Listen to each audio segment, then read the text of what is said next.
Engineers day 2025 आज मुल्क भर में 58th इंजीनियर्स डे मनाया जाएगा। इंजीनियर्स की अगर बात करें तो इंजीनियर्स मौजूदा वक्त हो या कदीम ज़माना हो, हर वक्त इन्होंने अहम किरदार निभाया है। फिर रेल की पटरी हो या कोई बड़ा पुल हो या आज के वक्त में एआई का इस्तेमाल हो, इंजीनियर्स का रोल हर जगह देखने को मिलता है। और कश्मीर में कई सारे इंजीनियर्स मौजूद हैं और नामवर इंजीनियर्स मौजूद हैं जिन्होंने बहुत ही बेहतर काम इस शोबे में किया है। और उन्हीं में से दो इंजीनियर्स इस वक्त हमारे साथ हैं। एक मेरे बाएं जानिब इंजीनियर फिरदौस अहद भट्ट साहब, ये असिस्टेंट एग्जीक्यूटिव इंजीनियर हैं और साथ ही साथ मैकेनिकल ग्रेजुएट्स इंजीनियर एसोसिएशन के प्रेसिडेंट भी हैं। और मेरे दाएं जानिब फारूक अहमद गनाई साहब हैं, ये भी असिस्टेंट एग्जीक्यूटिव इंजीनियर हैं और सिविल इंजीनियर्स ग्रेजुएट एसोसिएशन के प्रेसिडेंट हैं। तो इनकी एसोसिएशंस भी चलती है, उनके सरबराह भी हैं और साथ ही साथ मैकेनिकल और सिविल, दो ऐसे डिपार्टमेंट्स जो काफी अहम, काफी जरूरी है। तो सबसे पहले इनसे ही बात करते हैं और जानते हैं कि आज के दिन की क्या कुछ इंपॉर्टेंस है, क्यों ये दिन जरूरी है। फारूक साहब, सबसे पहले आपसे बात करेंगे, आप दाएं जानिब बैठे हैं। तो सिविल इंजीनियरिंग पे तो हम बात करेंगे, लेकिन सबसे पहले आज के दिन के हवाले से बात करते हैं। काफी इंपॉर्टेंट दिन इंजीनियर्स के लिए है और 5 सितंबर तो हम तमाम लोग मनाते हैं, टीचर्स डे है, लेकिन 15 सितंबर किसी को याद नहीं रहता है। तो इसके बारे में कुछ बताएं कि क्यों ये दिन सेलिब्रेट किया जाता है और क्या कुछ खास है।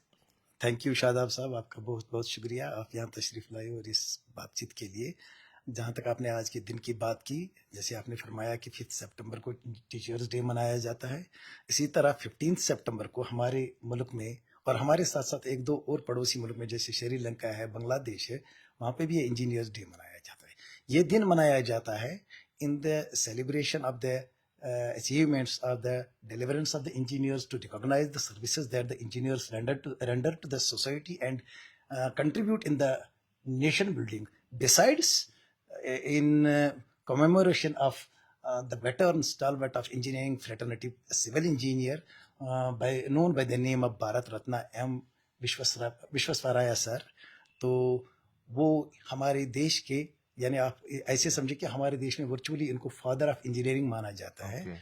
जो कि 15 सितंबर 1861 को जन्मे थे।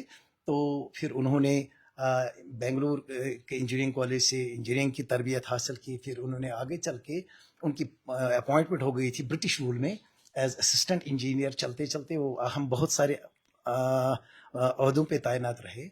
तो द पॉइंट इज, उनका जो सिग्निफिकेंट कंट्रीब्यूशन रहा था वो उन्होंने जो इरिगेशन और डैम इंजीनियरिंग है उसमें सिग्निफिकेंट कारनामे किए। 2-3 डैम्स उन्होंने बनाए थे जो पहली बार उन्होंने डिजाइन भी किया और उनके पास पेटेंट भी था उसका। जो पहला डैम उन्होंने 1904 में बनाया था नियर पुणे, तो ये थे controlling gates to raise the level of the reservoir, ताकि हम पानी को डाइवर्ट कर सके इरिगेशन के लिए। तो उनकी रिकॉग्निशन में और जनरल इंजीनियर्स को रिकॉग्नाइज करने में, अप्रिशिएट उनके काम को सेलिब्रेट करने में ये दिन मनाया जाता है। अनफॉर्चुनेट पार्ट ये है कि जैसे I will come to the second part of your question कि this day I don't know for whatever reasons, या तो I will take the blame on myself कि हम ही शायद इसको प्रोपगेट करने में इतने कामयाब नहीं रहे। बट पार्टली मैं ये कहूँगा it signifies the busy schedule और the business of the engineers की उनको अपना दिन भी याद नहीं रहता। You will be remembering every fraternity, every community remembers its day and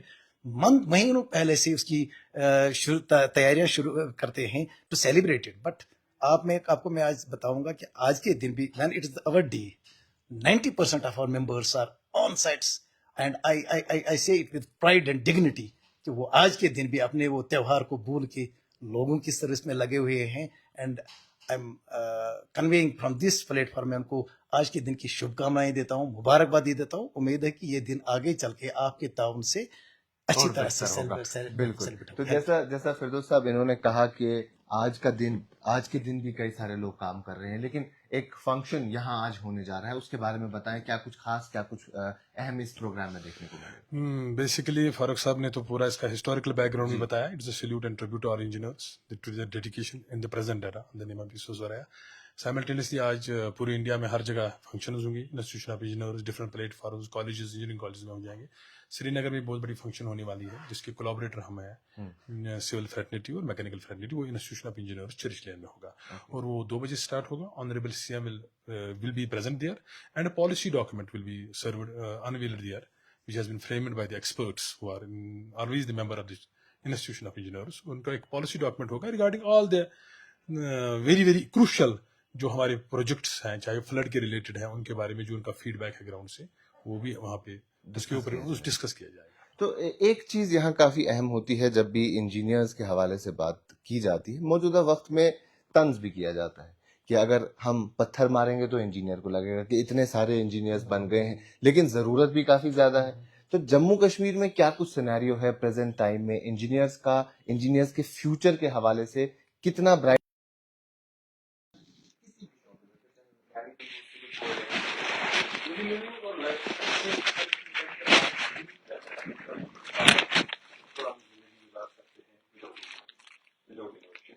तो इंजीनियरिंग ऐसे नहीं है कि जॉब रिलेटेड ही हम इसको ट्रीट करके इंजीनियरिंग चलती रहती है, होती चाहिए, लेकिन बात यह है कि अब हर कंसेप्ट होना चाहिए पूरी स्किल डेवलपमेंट। हर जगह हर कोई किसी को अकोमोडेट नहीं कर सकती। It is not engineering insult, या हर किसी उस इंजीनियर का है, चाहे वो एंटरप्रेन्योर है, चाहे वो पब्लिक सेक्टर में काम करता है, चाहे वो कोई भी हो जो पब्लिक की कन्वीनियंस के लिए कुछ टेक्नोलॉजी बनाता है, चाहे वो एकेडमिक में है, इंजीनियरिंग कॉलेज में। लेकिन अब कंसेप्ट तो यह है कि अब इस स्किल डेवलपमेंट की तरफ ओरिएंट होना चाहिए ताकि हम दूसरों को, we should be job creators, we should be job providers, because we cannot be accommodating all people which are coming over to engineering colleges। तो इसलिए स्किल का उस पर जोर दिया जाता है। इंस्टीट्यूशन ऑफ इंजीनियर्स जिस पे national council of vocational education planning ministry of skill development कर रही है, बाकी भी कर रही है काम। इंजीनियर अब स्किल डेवलपमेंट की तरफ ज्यादा या एजुकेशन में भी स्किल डेवलपमेंट हो जाए ताकि अपने वो कंसल्ट भी करें और बेटर। तो उसके साथ साथ जब हम इंजीनियर्स की ओवरऑल बात करते हैं, कश्मीर में भी काफी सारे बेहतर इंजीनियर्स वक्तन फवक्तन आए होंगे और उन्होंने काम किया होगा, लेकिन क्या आपके जहन में कोई ऐसा कारनामा है इंजीनियर्स का, अगर हम कश्मीर के पर्सपेक्टिव से देखें, जिन्होंने कुछ ऐसा काम किया हो जो आज भी आपके लिए एक मिसाल बन के रह गया? सर, एक नहीं, कई सारे ऐसे प्रोजेक्ट्स हैं, कई सारे ऐसी इनोवेशन हैं, कई सारी ऐसी चीजें हैं जिनके बारे में मैं जिक्र कर सकता हूँ। मैं आपको एक छोटी सी प्रेरणा बताऊंगा, एक मिसाल बताऊंगा। क्योंकि पहले तो मैं ये बताऊंगा कि विश्वेश्वर राय साहब ने एक लेगेसी स्टार्ट की, but it didn't stop there. ये वहां पे नहीं रुकी, it started from there and it continued. पहले तो मैं आपको ये बताऊंगा, आज हम अल्हम्दुलिल्लाह हमारे बारामूला तक रेलवे नेटवर्क कनेक्टेड है। मैं आपको बताऊं, ये हमारे लोग नहीं जानते हैं। I'll tell you, मैं एक उनमें से एक मेंबर हूं जिन्होंने इस रेलवे की कटरा से लेकर बानीहाल तक बुनियाद डाली। मैं आपको बताऊंगा, ये रेलवे जो है 2002 में जब पहली बार इस पे प्लानिंग शुरू हुई थी, लेकिन कटरा तक तो बनी हुई थी, नॉर्दर्न रेलवे ने बनाई थी। बानीहाल से यहाँ इस तरफ तो पहले काम शुरू हुआ था, कम से कम हमारे कश्मीर में। वो जो पोर्शन था उसमें और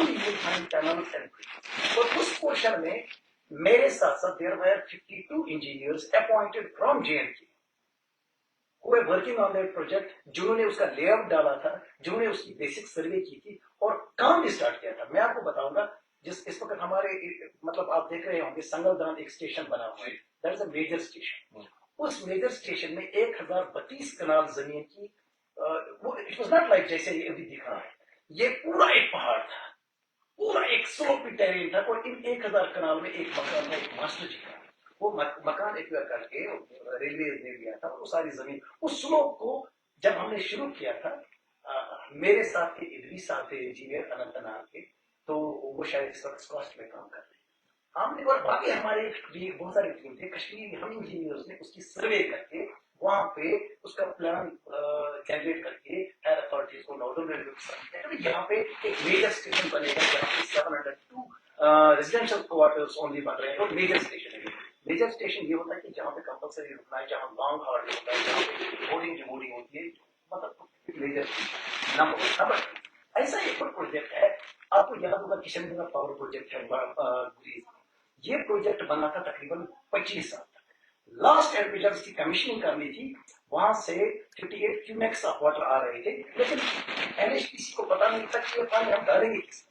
we were given the challenge, हमारा डिपार्टमेंट जो irrigation and flood control Kashmir है, इस पे एक चैलेंज डाला गया, बिकॉज एनएचपीसी को लगा we can not do it within 8 months और 1 year। ये 11 किलोमीटर की सप्लाई चैनल, ये डिलीवरी चैनल हम करेंगे कनेक्ट बुलरली के साथ। तो हमने एक साल में वो प्रोजेक्ट कम 11 किलोमीटर का कंप्लीट करके दिया। There are numerous examples, numerous engineers.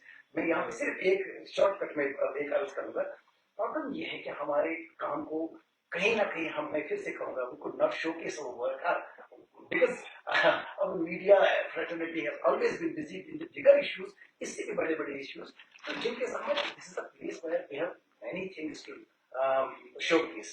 तो we have stalwarts, हमारे पास ऐसे इंजीनियर्स हैं जो सिग्निफिकेंट काम जिन्होंने किया, जिन्होंने हमें गाइड किया है।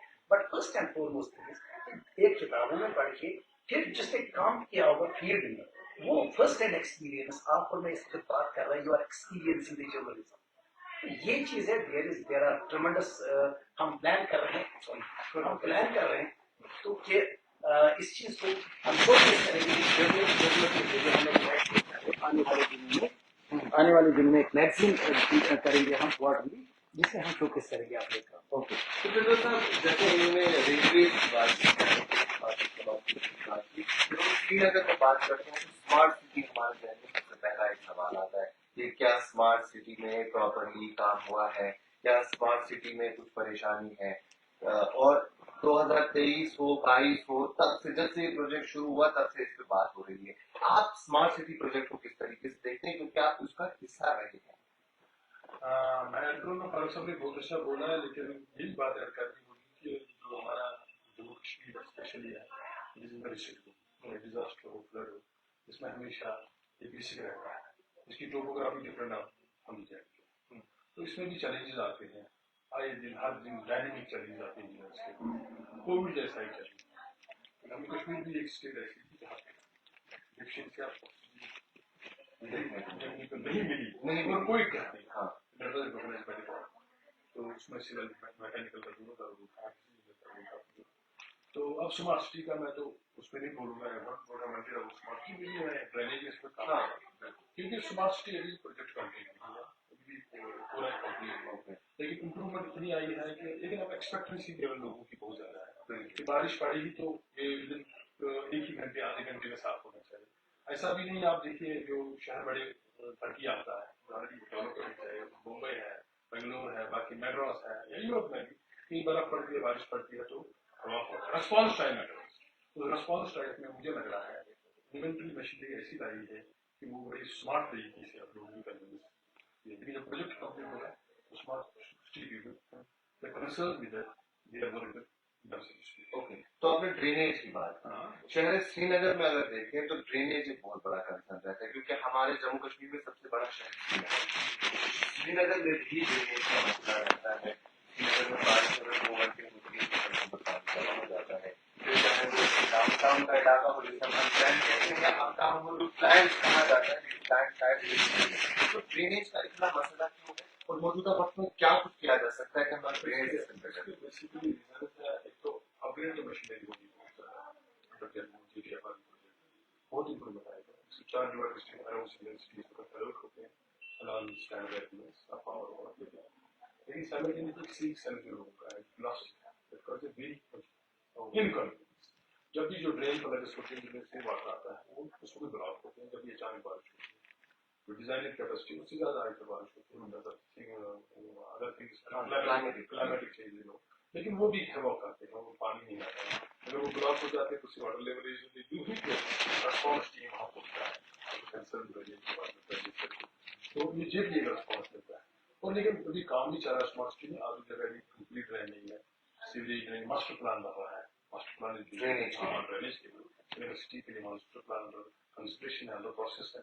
तो होपफुली इसमें भी बहुत रिलीफ मिल जाएगा। बहुत इंजीनियर हमें माशाल्लाह बहुत डेडिकेटेड, बहुत इंटेलिजेंट कश्मीरी इंजीनियर्स हैं जो कश्मीर के रहते हैं, तो इनको खाली एम्पावर कीजिए, रिसोर्स दीजिए, इंशाल्लाह आपको अच्छे से। बिल्कुल, मैं आप लोगों से एक एक सवाल और पूछूंगा इन दिस कॉन्वर्सेशन।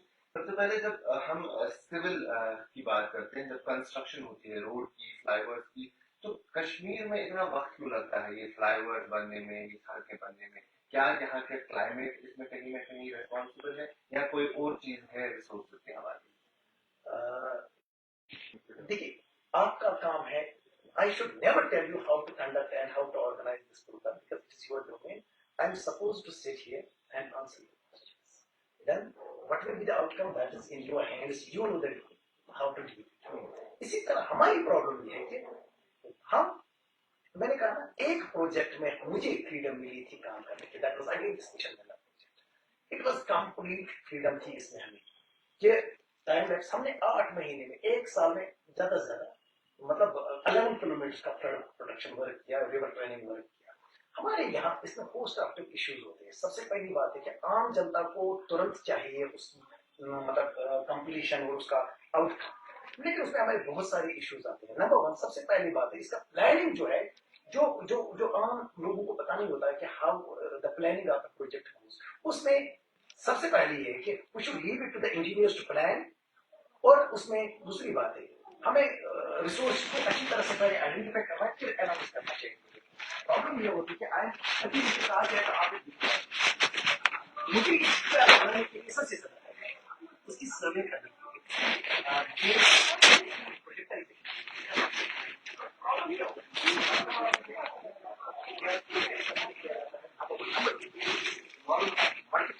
है आपको एक प्रोजेक्ट में money, manpower, machinery, and then there is management, and these are 5 M's. अब इसमें आप देखिए लैंड इन्वॉल्वमेंट है, और लैंड एक्विजिशन में एक आदमी का लैंड इन्वॉल्व हो गया, उसने काम रोक दिया, लिटिगेशन हो गया. अच्छा, इंजीनियरिंग प्रोजेक्ट में एक चीज आपको देखनी चाहिए, इसकी प्लानिंग होती है सोशल इकोनॉमिक बेस. हमारा प्रोजेक्ट इकोनॉमिक होना चाहिए और इसका मैक्सिमम सोशल इम्पैक्ट होना चाहिए. मुझे एक रोड लेना है, it should benefit the maximum of the society. हम इसमें, मैं आपको यकीन से कहता हूँ, engineer never wants a project to delay because it is the responsibility on us. हम चाहते हैं कि एज सून एज पॉसिबल हो खत्म हो जाए. बट नंबर टू, इसमें टेक्निकल टीम में मैं गुजारिश करूंगा आपके माध्यम से अपने अपने मुअज़्ज़ज़ शहरियों को, मुअज़्ज़ज़ लोगों को, जानकार लोगों को, अपने मीडिया फ्रेटर्निटी के दोस्तों को, भाइयों को, मैं आपको बताऊंगा, मुझे फर्क पड़ता है. बट ये जो कंज्यूमर आपको कर देगा.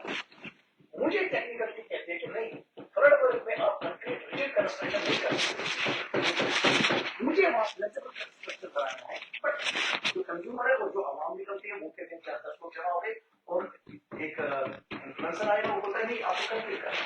अरे क्या मुझे पता है what is suitable for this site. Flexible structure या रिजिड स्ट्रक्चर, तो इसकी इरोजन हो जाएगा, स्कविंग हो जाएगी, रिजिड स्ट्रक्चर फेल हो जाएगा 24 घंटे में, एक साल में.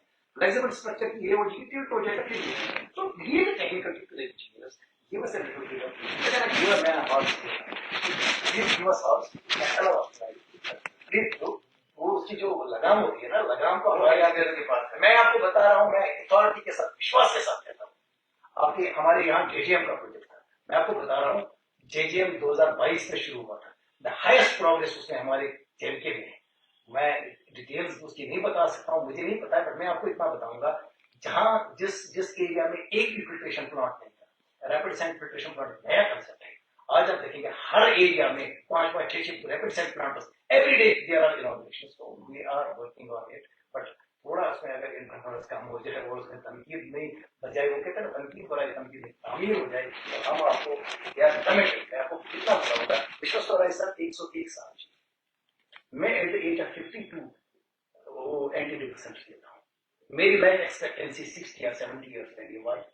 अगर ये हमारे फादर ऑफ इंजीनियरिंग 101 साल जी, मुझे तो 150 साल जीना चाहिए. मैं आपको यकीन से बता रहा हूँ, सीरियसली मैं बता रहा हूँ कि 80% of fraternity is taking their medicine for depression and blood pressure and thyroid. मेरा थायराइड मैं आपको बताऊंगा, आप चाहे तो ये काट भी सकते हैं, मैं आपको बताऊंगा मेरा थायराइड लेवल 73 शूट अप था.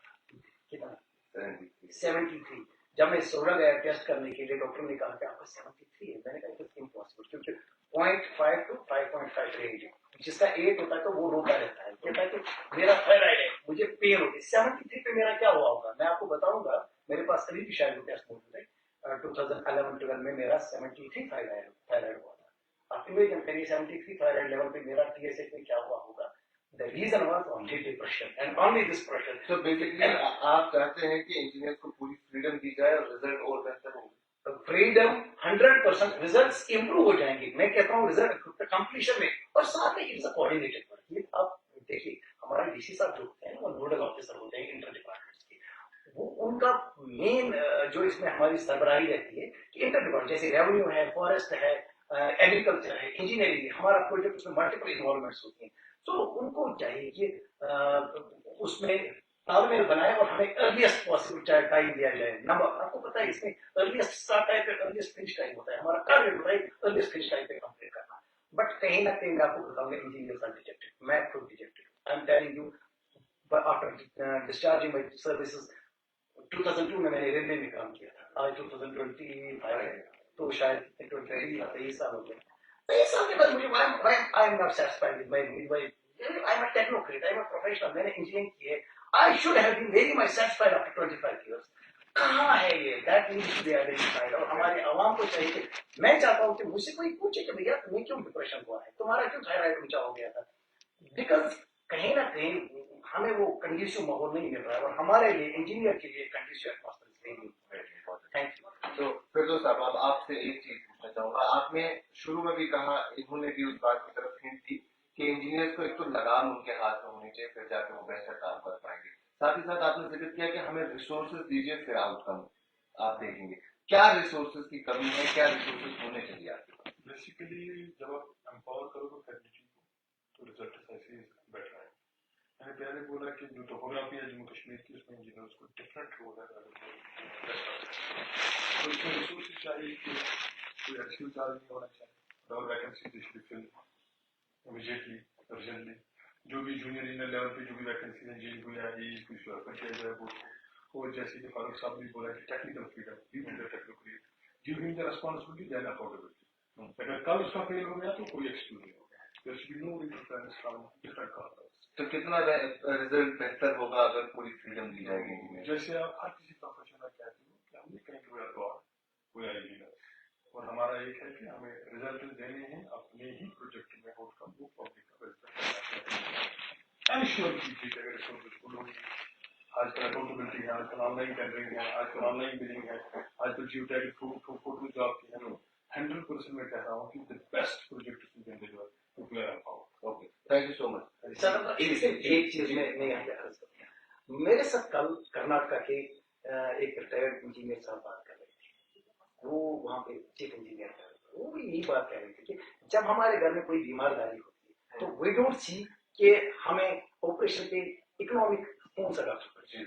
We want the best.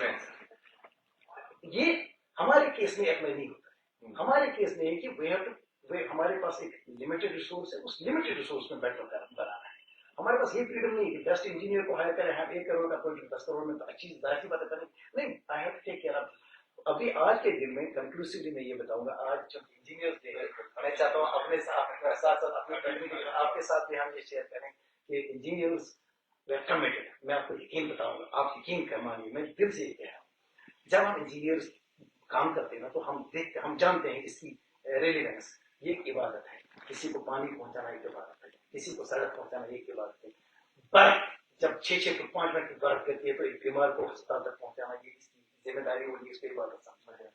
यकीन मानिए हम हमेशा चाहते हैं कि हमारा काम वो हमें सेटिस्फेक्शन मिलता है. तो लेकिन आज हमने सिर्फ इंजीनियरिंग के काम बात की. आपके साथ आने वाले दिनों में हम अपने इश्यूज के बारे में बात करते हैं. Science is philosophy without religion. Okay. Just Yes, the practical application of engineers, science. you can change the destiny of the nation as far as the empower people. Thank you so much. Thank you so much. जैसे फिरदौस साहब ने भी कहा और इन्होंने भी कहा कि किस तरीके से अगर इंजीनियर्स को पूरी छूट दी जाए, उनके हाथ में लगाम दी जाए तो रिजल्ट काफी ज्यादा बेहतर होंगे. तो बहुत बहुत शुक्रिया आप दोनों का बात करने के लिए. और आज इंजीनियर डे है तो आप दोनों को भी हमारी तरफ से happy engineer day. Thank you so much very much. और engineers day to every engineer out the world, out the country, and particularly in तो हम उम्मीद करते हैं कि आने वाले वक्त में इंजीनियर्स जम्मू कश्मीर के सामने भी हैं और बेहतर तरीके से काम करेंगे और जम्मू कश्मीर की आवाम को बेहतर रिजल्ट देंगे. अभी के लिए इतना ही. बाकी तमाम मजीद मालूमात के लिए बने रहेंगे